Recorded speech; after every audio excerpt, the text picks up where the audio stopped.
Russian Armenia is the period of Armenian history under Russian rule from 1828, when Eastern Armenia became part of the Russian Empire following Qajar Iran's loss in the Russo-Persian War and the subsequent ceding of its territories that included Eastern Armenia per the outcoming Treaty of Turkmenchay of 1828. Eastern Armenia remained part of the Russian Empire until its collapse in 1917.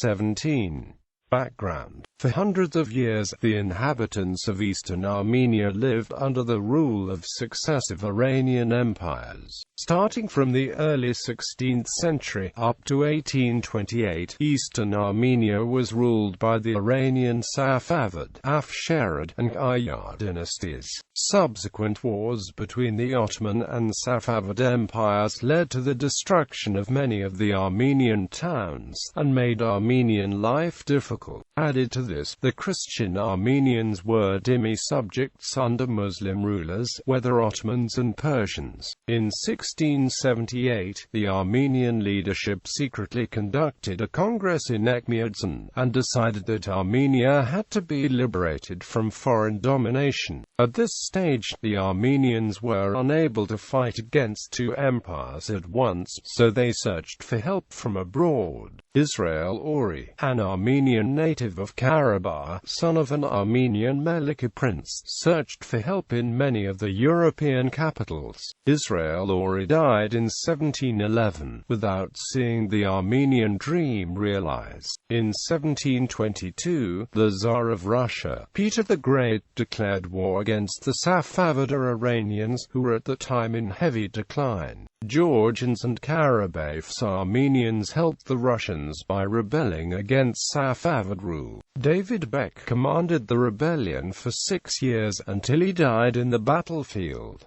The Russian annexation and Persia's ceding. A turning point came in 1801 when the Russians annexed the Georgian kingdom of Kartli, giving them a foothold in Transcaucasia. Over the next 3 decades, Russia sought to further expand its territory in the Caucasus at the expense of Ottoman Turkey and Qajar Iran. The Russian campaigns found enthusiastic support amongst the Armenians, led by the Bishop of Tbilisi, Nurses Ashtaraketsi, who took part in the fighting in person. The Russo-Persian War of 1804–1813 saw the Russians conquer a bit of territory in eastern Armenia, only to renounce most of it at the Treaty of Gulistan. In 1826, as Qajar Iran was severely dissatisfied with the loss of most of its integral Caucasian territories, it decided to invade Transcaucasia in order to reconquer its lost territories by the Gulistan Treaty of 1813, namely Georgia, Dagestan, and most of what is now the Azerbaijan Republic. In the subsequent war that raged, the Qajar Iranians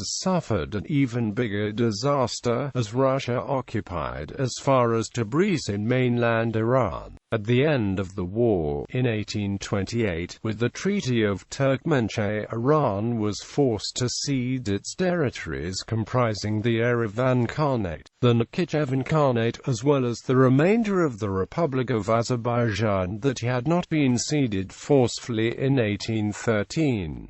By this time, in 1828, the century-long Iranian rule over Eastern Armenia had thus officially come to an end. Demographic shifts. Armenians still living under Persian rule were encouraged to emigrate to Russian Armenia, and 30,000 followed the call. In 1828, the Russians declared war against the Ottoman Empire. They quickly conquered Kars, Akarkalak, Akhaltsika, Bayazid, Alashkert, Erzurum, and reached Trabzon. However, in the peace treaty of 1829, the Russians gave all of the newly captured Armenian territories back to the Ottoman Empire, keeping only Akarkalak and Akhaltsika.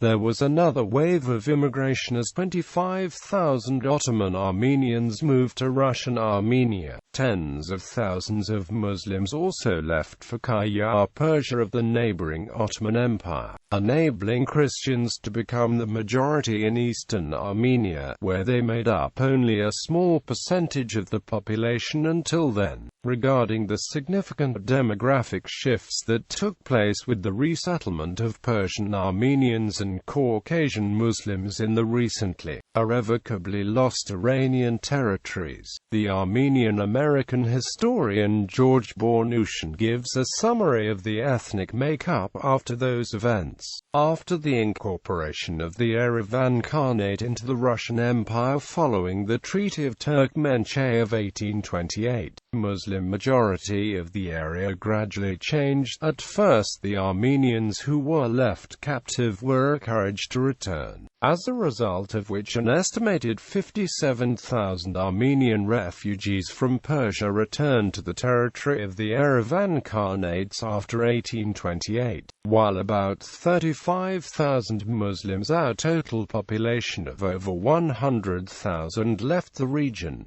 Establishment of Russian rule. Armenian patriots such as Bishop Nurses had hoped for an autonomous Armenia within the Russian Empire, but they were to be disappointed by the new government.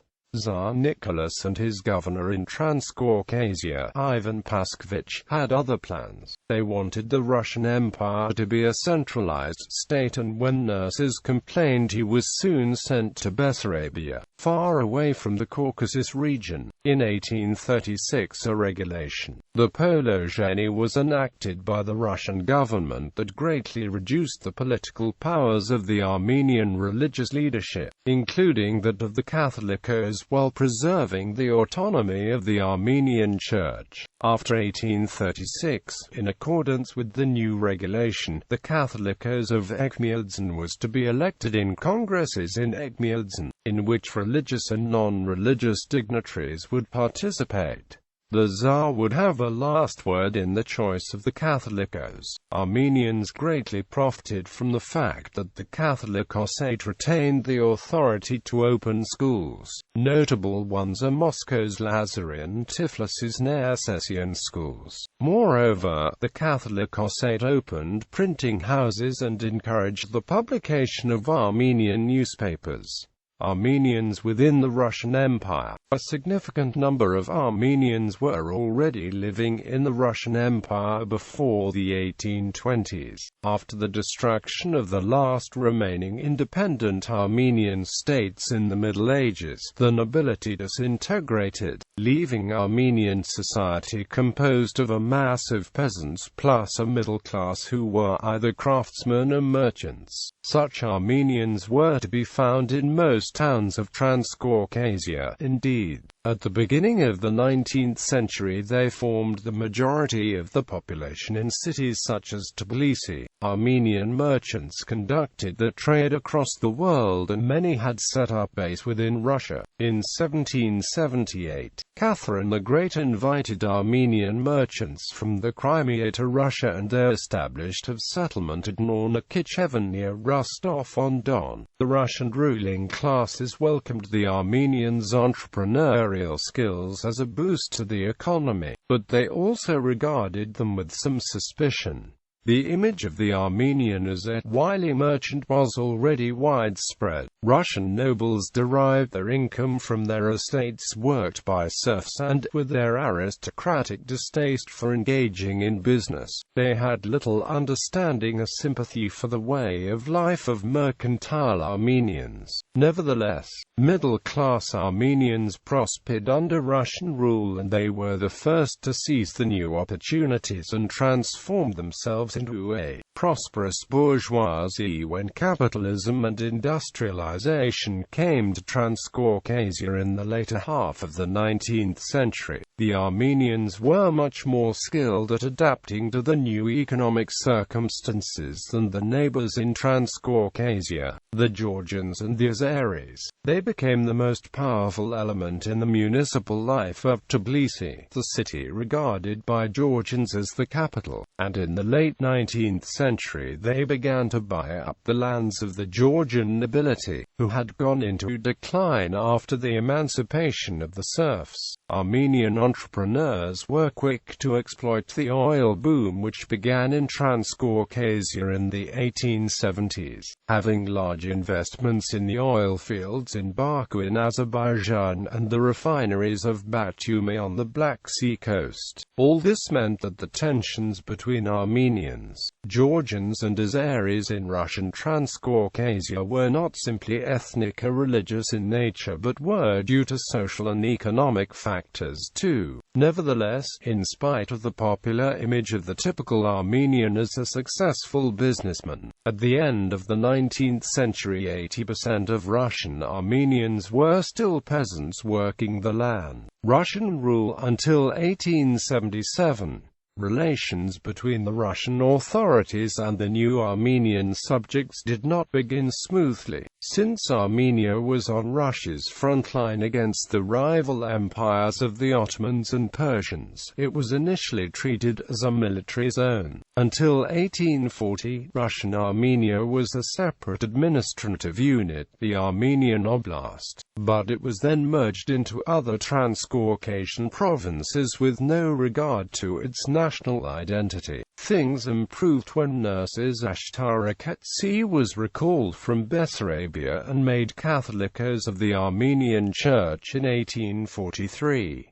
Moreover, Mikhail Vorontsov, who ruled Russian Armenia as Viceroy of the Caucasus between 1845 and 1854, was highly sympathetic to the Armenians. As a consequence, by the mid-19th century, most of the Armenian intelligentsia had become highly Russophile. Armenian culture flourished in these years as the new unified province under Russian rule gave Armenians a sense of the shared identity once more. Being part of the Russian Empire also turned Armenia away from the Middle East and towards Europe and modern intellectual currents such as the Enlightenment and Romanticism. A wide array of Armenian newspapers were published and there was a literary revival headed by Mikhail Nalbandian, who wanted to modernize the Armenian language, and the poet and novelist Rafi. The pro-Russian outlook of the Armenian intelligentsia continued under Tsar Alexander II, who was widely praised for his reforms. The Russo-Turkish War. The Russo-Turkish War of 1877–78 marked a watershed in the relationship between the Russian authorities and their Armenian subjects. Armenians still living in Western Armenia under the Ottoman Empire had grown increasingly discontented and looked towards Russia to free them from Turkish rule. In 1877, war broke out between Russia and the Ottomans over the treatment of Christians in the Balkans. The Russians were keen to mobilize Armenian patriotism when they advanced on a second front against the Turks in the Caucasus. Many of the commanders there employed were of Armenian descent. The Russians made large territorial gains in Western Armenia before an armistice was called in January 1878. The Treaty of San Stefano, signed in March 1878, did not grant Russia the whole of Western Armenia, but it contained a special clause, Article 16, by which Russia guaranteed the rights of Armenians still under Ottoman rule against oppression. However, Russia's great power rivals, Great Britain and Austria, had been disturbed at the gains Russia had made at the expense of the Ottomans and pressed for a revision of the treaty. At the Congress of Berlin, amongst other territories, Russia was forced to give up all its Armenian gains except the regions of Kars and Ardahan, and Article 16 was replaced by the meaningless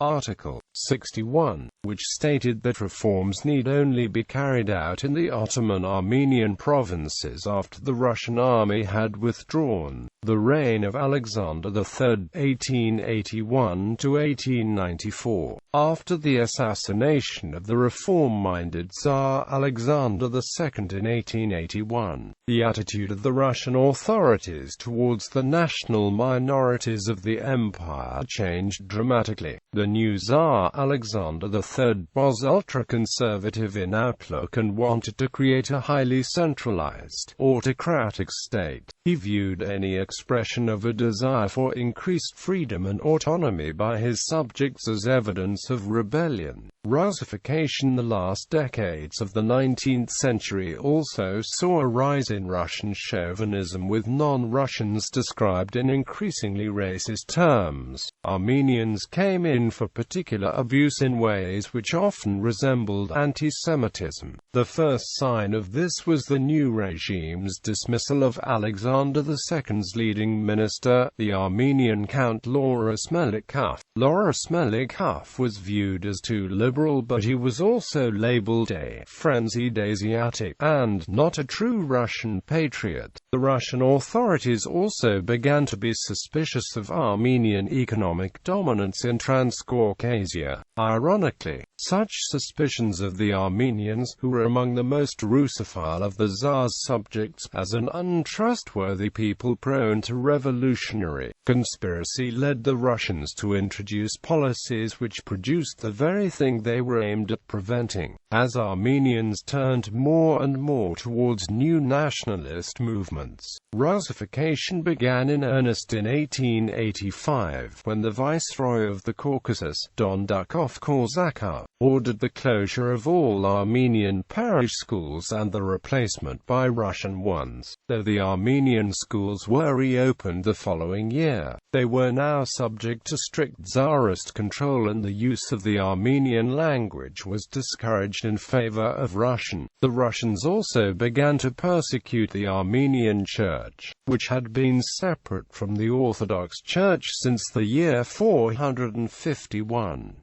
The Russian attitude to the Ottoman Empire also changed, and by the 1890s, Russia and Britain had exchanged roles. Now it was Russia who supported the status quo in Western Armenia, with the British urging improvement in conditions for Christians in the region. The Russian authorities were disturbed by revolutionary Armenian nationalist movements within the Ottoman Empire and feared the links with Eastern Armenians would increase subversion within Russian Transcaucasia too. The Tsarist regime cracked down on any attempt by Russian Armenians to engage in action across the border, a leading example being the Gagaunian expedition of 1890. The growth of Armenian nationalism. Armenians played little role in the revolutionary movements of the Russian Empire until the 1880s. Until that point, the ideas of Grigor Artsruni, the editor of the Tbilisi-based newspaper Emshak, enjoyed great popularity among the Armenian intelligentsia. Artsruni believed that life under the Russian Empire represented the lesser evil for his people. Russian Armenians were deeply concerned about the plight of the compatriots under the Persian and Ottoman empires,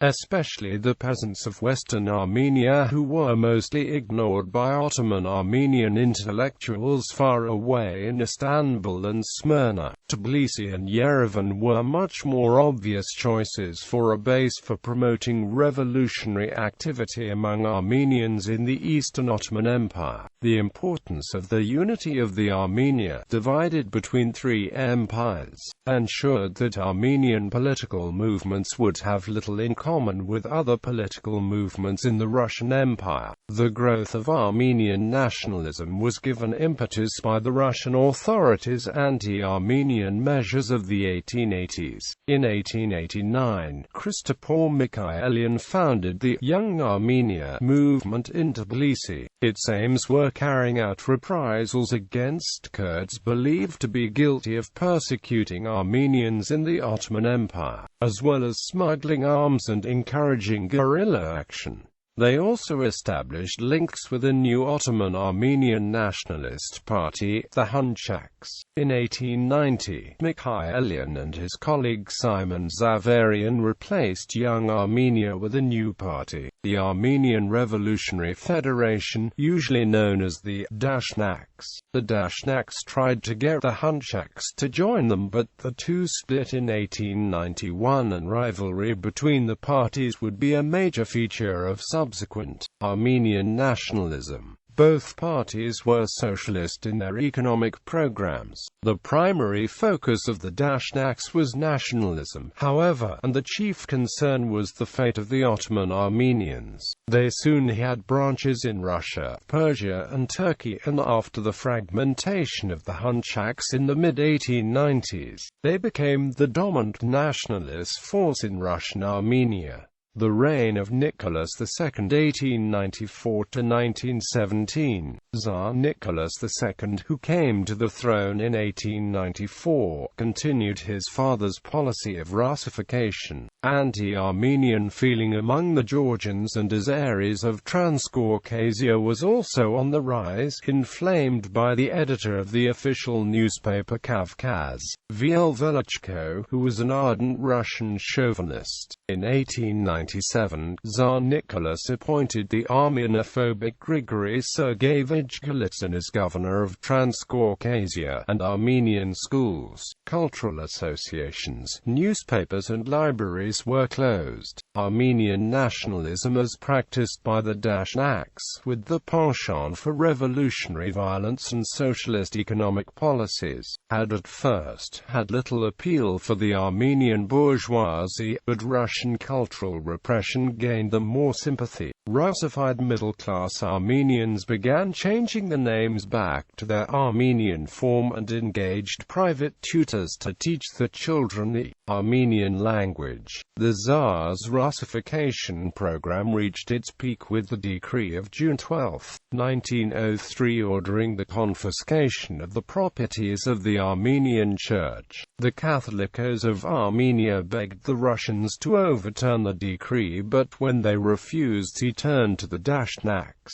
The Armenian clergy had previously been very wary of the Dashnaks, condemning the socialism as anti-clerical, but now they saw them as the protectors. The Dashnaks formed a central committee for self-defense in the Caucasus and organized a series of protests among Armenians. At Gandak, the Russian army responded by firing into the crowd, killing 10, and further demonstrations were met with more bloodshed. The Dashnaks and Hunchaks began a campaign of assassinations against Tsarist officials in Transcaucasia, and they even succeeded in wounding Prince Golitsyn. In 1904, the Dashnak Congress specifically extended the program to look after the rights of Armenians within the Russian Empire as well as Ottoman Turkey. The 1905 revolution unrest in Transcaucasia, which also included major strikes, reached a climax with the widespread uprisings throughout the Russian Empire known as the 1905 Revolution. 1905 saw a wave of mutinies, strikes and peasant uprisings across Imperial Russia, and events in Transcaucasia were particularly violent. In Baku, the center of the Russian oil industry, class tensions mixed with ethnic rivalries. The city was almost wholly composed of Azeris and Armenians, but the Armenian middle class tended to have a greater share in the ownership of the oil companies, and Armenian workers generally had better salaries and working conditions than the Azeris.